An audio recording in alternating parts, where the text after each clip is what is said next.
This episode contains discussions of abusive relationships and non-consensual sex. Listen at your own discretion. It is Sunday, the 20th of October, 2024. My name is Pigeon Rose, and this is my song of the day.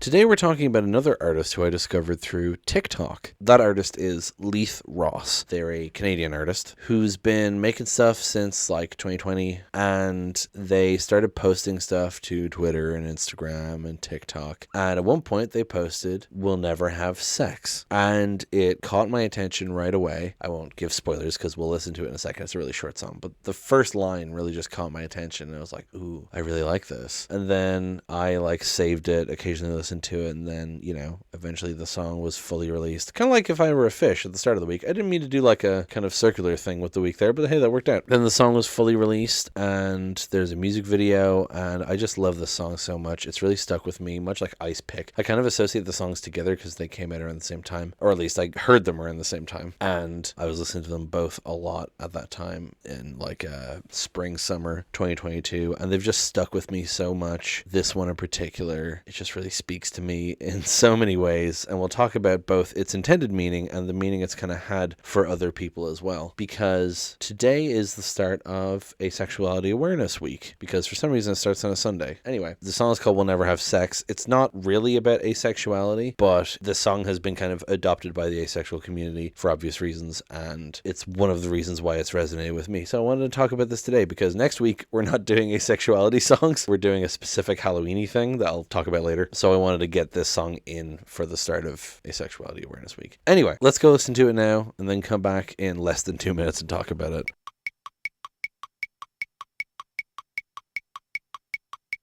I think that is probably the shortest song I've ever talked about on here, and probably will remain that way. I don't know if I'm ever going to talk about a shorter song than that, unless I talked about like Choice by Jack Stober or something, but I think this will probably be the shortest one we talk about. But what a song it is. It's so short and sweet, but it fits so much into that short time. So I mentioned how the first line caught my attention, because the first lines are, "Depollute me, pretty baby, suck the rot right out of my bloodstream." That just captured me instantly. I was like, oh, I need to know what this is. The idea of depollute me was caught my attention. So let's just talk about the song then, I guess. I mean, it's about healing from a bad relationship, like unlearning the things that you got into your head from the previous relationship, the bad expectations and thoughts and self-esteem issues, and kind of unlearning these with the help of a new partner who loves you for who you are and is kind and patient. And it's about that slow process of healing. And so the lyrics start with, "Depollute me, pretty baby, suck the rot right out of my bloodstream. Oh, dilute me, gentle angel, water down what I call being grateful." So it's this idea of,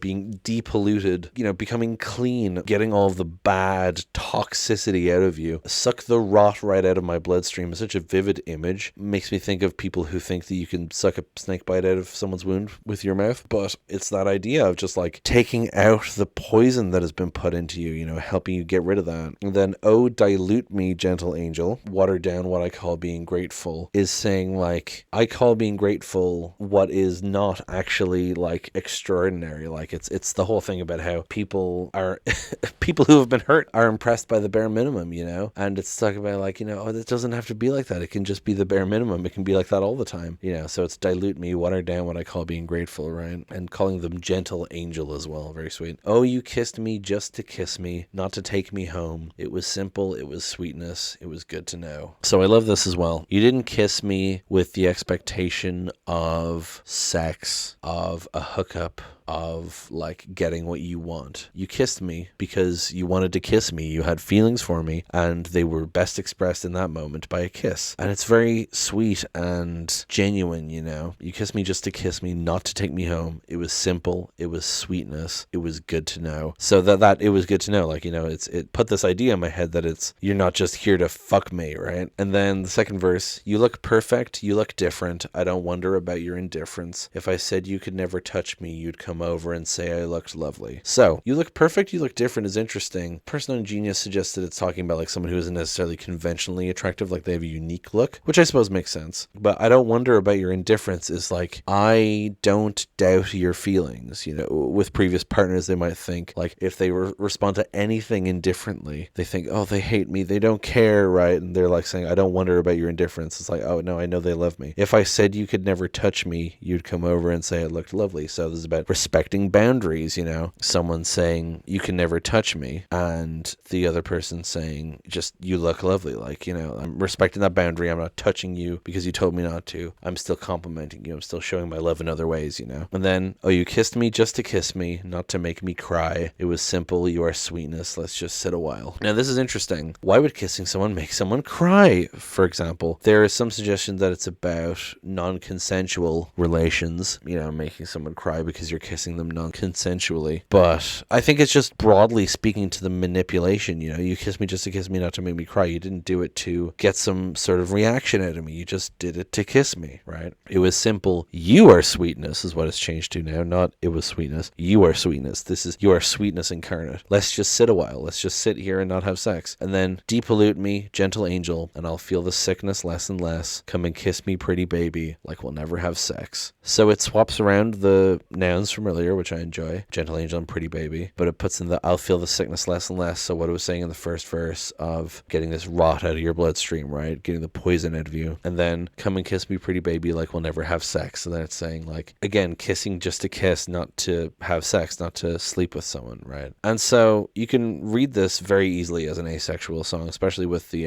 if I said you could never touch me and like we'll never have sex. It really speaks to me as someone who was in a bad relationship with someone who didn't respect my boundaries, including my sexual boundaries. And then I was in a better relationship with someone who did respect my boundaries and did respect my sexual boundaries. And, you know, this song spoke to that in me and made me very emotional because of, and still does, because it resonates so deeply with my experience as a traumatized asexual person. But it also just speaks to my experience in general of having a bad relationship and moving on to a better one, you know? It captures that experience very well. Unfortunately for us all. Yeah, I really love this song. I mean, the instrumentation is very simple. It's mostly guitar, but this is kind of like ooh, kind of ethereal, ghostly voice sound. Could be a synth. I think it's a voice though, and I love how it sounds just very simple. And you can imagine someone slow dancing to this. Oh, this would be a weird first dance at a wedding, wouldn't it? The music video is two people dancing to the song, presumably. Well, one of them is Leith, the artist. I don't know if the other person is their partner. I don't know much about their personal life, but one could assume. And they both have like little mustaches drawn on their face, and they just seem to be having such a nice time. But while this is happening, at the bottom of the screen, there's subtitles as if someone was narrating a story. I don't know if this is Leith's story. I don't know if this is a fictional thing. I don't know what it is, but it's someone telling a story about their first best friend and having this moment of connection with them, and then recently reminiscing about it and how it made them feel happy and also sad because of kind of missing that. And it's an interesting thing to put into this video because it's not quite the same topic, but it also fits with the sort of melancholic, nostalgic sort of feel to it. So I find it really interesting and compelling. I just wish there was also a lyric video or we could hear the narration, you know. But anyway, short song, but I really love it. It really resonates with me. And I actually have the album this was on, which is, hold on, To Learn More, came out last year, on vinyl, but I have not listened to it yet because I still don't have a fucking record player, even though I have all these records. But I do have this album on vinyl. Anyway, that's going to be it for today, and indeed this week. Next week, I mentioned earlier, we're gearing up to Halloween here. Halloween week will be fully like a Halloween themed week, and will also contain the halfway point episode, which is wild. But next week, I wanted to talk about Broken Bride by Ludo, which is a concept EP. It's 5 songs, tells a story about time travel and zombies and dinosaurs and dragons. It's wild, it's funny, it's rockin', it's really deeply sad, and I wanted to talk about that for Halloween because Ludo are a great Halloween band. There's only 5 songs, so that'll be Monday through Friday, and then Saturday and Sunday will be 2 more Ludo songs that I enjoy, and then that'll be the end of that week. So tomorrow we'll be starting with the first Broken Bride song. Until then, thank you so much for listening. Please hit like, hit subscribe, leave a comment down below, tell me what you think, tell other people about this show. Thank you so much for listening, and I will talk to you tomorrow. Break it down.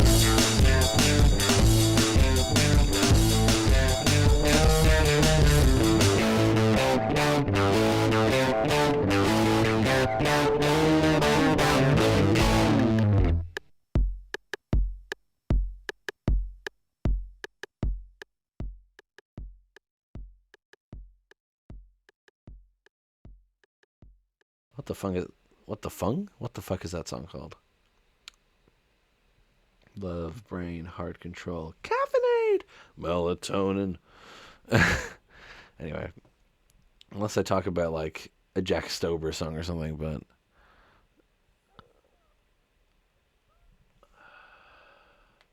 smack. Nice to meet ya. Who could you be? I'm called empathy. No, you aren't. You made the choice for me. That's the name of the song. It's called Choice. Suck the route right out. Right out of that. You're not just here to fuck me, right? Fuck me, Jerry. I don't know if this is Leith's story. Leith's.